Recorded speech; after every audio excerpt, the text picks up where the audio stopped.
खुलुमबाय लोगोफोर, गोजोन फुंबिलि बयनिसिमबो। नोंथांमोनखौ डियार ब्रह्म चेनेलाव आरो फिन खेबसेबाव बयखौबो बरायनाय जाबाय। आं दिनै नोंथांमोननि सिगाङाव आरोबाव माखासे गोदान खौरां लानानै फैबावलायबाय। आसा खालामो नोंथांमोनहा खौरांखौ खोनासंनानै मोजां मोनगोन।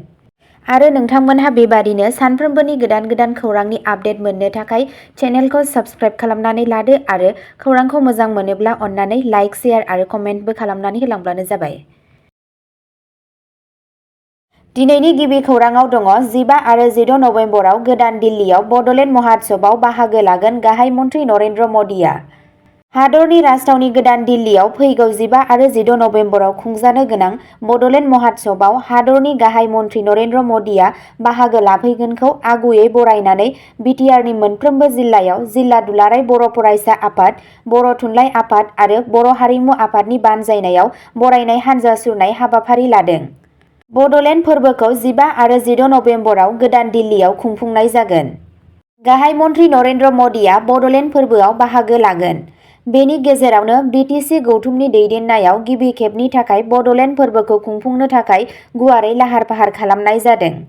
बर' थुनलाइ आफाद, बर' साहित्य सभा, दुलाराय बर' फरायसा आफाद एबसु, दुलाराय बर' हारिमु आफाद आरो गान्धी हिन्दुस्तानी साहित्य सभानि दैदेननायाव बर' हारिनि राव, सोलोंथाइ आरो हारिमुखौ जौगाहोनो थाखाय खुंफुंजानो गोनां फोरबोआव गाहाय मन्थ्रि नरेन्द्र मदिआ गाहाय आलासि महरै बाहागो लागोन। बेयो सिगांनिफ्रायनो बिटिआर हादोरसानि गुबुन गुबुन बर' ओनसोल, नेपाल आरो बांलादेशआव मोनसे फोरबोआरि आबहावा सोरजिखांबाय। बाक्सा जिल्ला बर' साहित्य सभा, बाक्सा जिल्ला एबसु आरो बाक्सा जिल्ला हारिमु आफादहा जथायै सनिबाराव बाक्सा जिल्लानि गाहाय मावख' मसलपुराव बडलेण्ड फोरबोआव गाहाय मन्थ्रिनि फैनायनि सायाव बरायनाय हानजा सुरनाय हाबाफारि लायो। गोबां सोद्रोमाफोरा गाहाय मन्थ्रि नरेन्द्र मदि जिन्दाबाद बडलेण्ड फोरबोखौ बरायदोंमोन।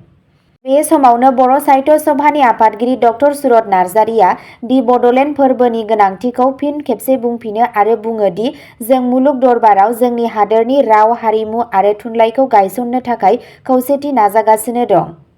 जों बिग्रायारिफोर आरो जोंनि नाजानायाव जोंनि गोहो बायदियै सिनायथि मोनबाय आरो जों थांना थानो थाखाय जुजिगासिनो दं। जोंनि थांखिया सैथो आरो दावगालु होनना बुंनानै बर' साहित्य सभानि आफादगिरि ड नार्जारिया बडलेण्ड फोरबोनि जाफुंसारनायखौ हास्थायदों।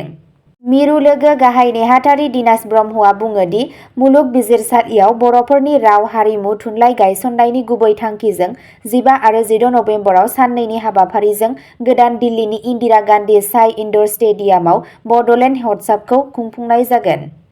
गाहाय मन्थ्रि नरेन्द्र मदिआ नुजाथिगोन।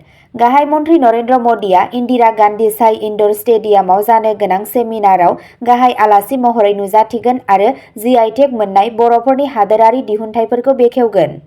फालांगियारि सुबुंनि बायदिब्ला सेमिनाराव बिटिआरनि मोनथाम माहारियारि पार्कफोर फारियै मानास, रायमना आरो सिमनाझाराव माबोरै गुबुन हादोरनि दावबायारिफोरखौ लाबोनो हायो बेनि सायावबो सावरायनाय जागोन। हायुंआरि सोलोंथाइ खान्थि 2020 आव मुंख'नाय बिमा रावनि बिजोंनि सायावबो सेमिनाराव सावरायनाय जागोन, जेराव मिरु सोलोंथाइ मन्थ्रिया नुजाथिगोन होनना खुंगिरिफोरा बुंदों। नैथि खौराङाव दङ बिपिएफनि दैदेनगिरि हाग्रामा महिलारीआ फैबाय थानाय उफ्रा बिसायख'थिनि थाखाय गिदिर फोसावदिंदों। बिपिएफ बिटिसिनि आफादगिरि आरो बारग' गाहाय हाग्रामा महिलारीआ दोलोनि बिजाथि सुध्द बसुमतारीजों लोगोसे फैबाय थानाय उफ्रा बिसायख'थिनि थाखाय सिदली बियाबाव गोख्रों फोसावदिंगासिनो दं। बिपिएफआ बिटिआर गोजोन गोरोबथा जानायनि उननिफ्रायनो बिटिआरनि सुबुंफोरनि आबुं नङै मिजिंफोरखौ दिन्थिनो गोसो होदों। हाग्रामा महिलारीआ फिथाइनि सायाव फोथायनाय फोरमायनानै बुंदों दि जुदि बिसायख'थिया उदां आरो मोजांब्ला जोंनि देरहानाया रोखा। बिथाङा गोख्रोङै बुंदोंमोन दि गोजोन गोरोबथानि उनाव ओनसोलाव जौगालु मावथांखिफोरा दोनथ'नानै दं, जाय गिबियाव बांसिन दावगानायनि मिजिं बांहोदोंमोन। महिलारीआ फोरमायनाय बायदिब्ला बिटिआरनि रायजो राजाफोरा प्रमद बर' दैदेननाय बिटिआर सरकारनि जोहै सिगांनि बायदि एखे थाखोनि जौगानायखौ मिजिंथिदोंमोन। बबेखानि बिथाङा दाबि खालामदोंमोन दि आथिखालनि सोरखारा बै मिजिंफोरखौ जाफुंहोनायाव फेलें जादों। टिसि होनायनि उनाव 17 बोसोर गोलाव सम बिटिसिखौ खुंनाय बिपिएफआ बै भटारफोरनि मददनि सायाव सोनारगासिनो दं, जाय आथिखालनि खुंथायनि गाहाय जौगालु हाबाफारिफोरखौ मावफुंनायाव फेलें जानायजों गोसो बायनानै दं। महिलारीआ गोख्रोङै बुंदोंमोन दि बिटिआरनि सुबुंफोरा गोजोननाय गैया आरो गावसोर नागिरनाय सोलायनायखौ लाबोनो थाखाय बिपिएफनो भट होगोन। थामथि खौराङाव दङ क'क्राझाराव उस्ताद कामिनी कुमार नार्जारिनि 98थि जोनोम सान फालिदों। हादोरारि आरो गेजेर हायुंआरि जौसांफोराव बर' हारिमु गुबैयै दोरोङारि बर' बागुरुम्बा मोसानायखौ जौगाहोनायाव गोनांथार बिफाव लानाय गेदेमा सुबुं उस्ताद कामिनी कुमार नार्जारिनि 98थि जोनोम सानखौ 9 नबेम्बर खालि क'क्राझाराव फालिनाय जायो। बर' हारिनि हारिमुआरि नेरसोनथियाव नार्जारिनि जिउनां बिहोमाखौ हनर खालामनायनि थांखिजों दुलाराय बर' हारिमु आफादनि मिरु मावख'नि नब्लाङाव खुंफुंनाय जादों। दुलाराय बर' हारिमु आफादनि आफादगिरि भिजुएल नेलसन बसुमतारिया फिरफिला बिरहोनाय हाबाफारिजों जागायजेनो। बिनि उनाव रुंसारि उस्ताद कामिनी कुमार नार्जारिखौ मान बावो।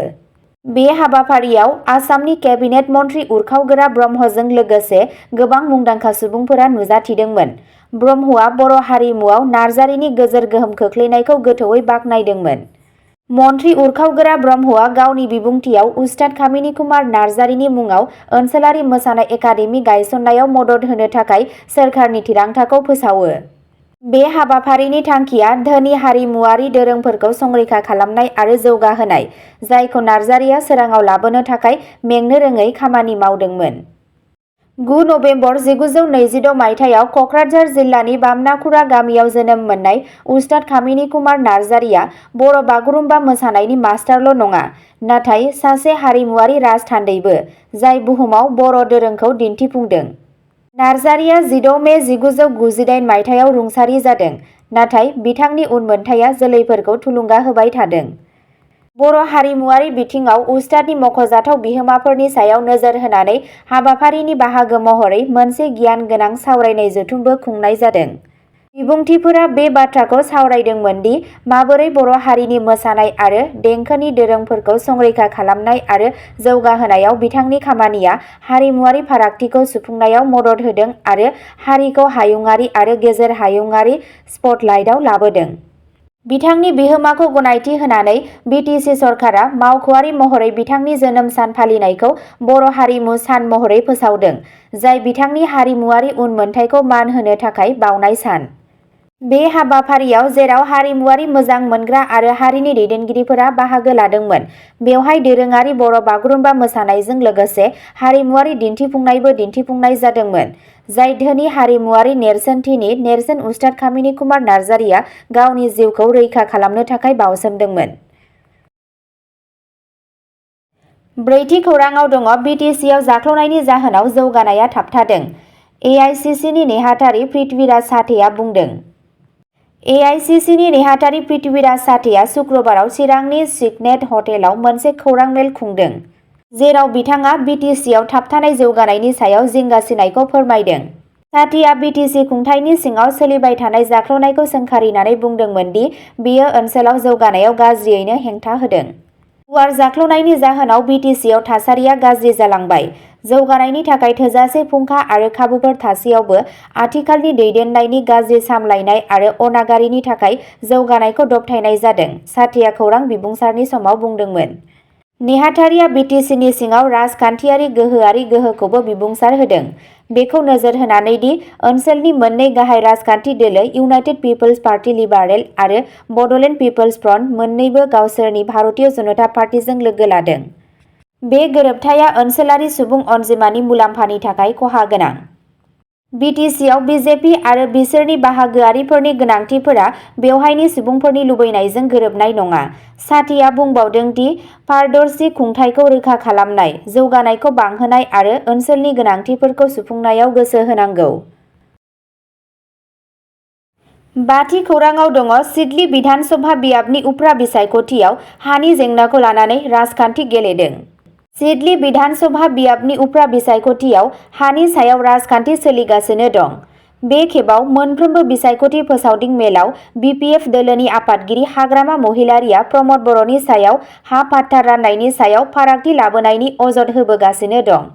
BTCनि हा आरो खाजोना बिफाननि मावफुं सोद्रोमा रनजित बसुमतारिया सिडलीनि खासिक'ट्रायाव मोनसे खौरां मेल खुंनानै हाग्रामा महिलारीखौ हानि जेंनाखौ लानानै थगायनायनि राजखान्थि गेलेनायनि अजद दैखांदों।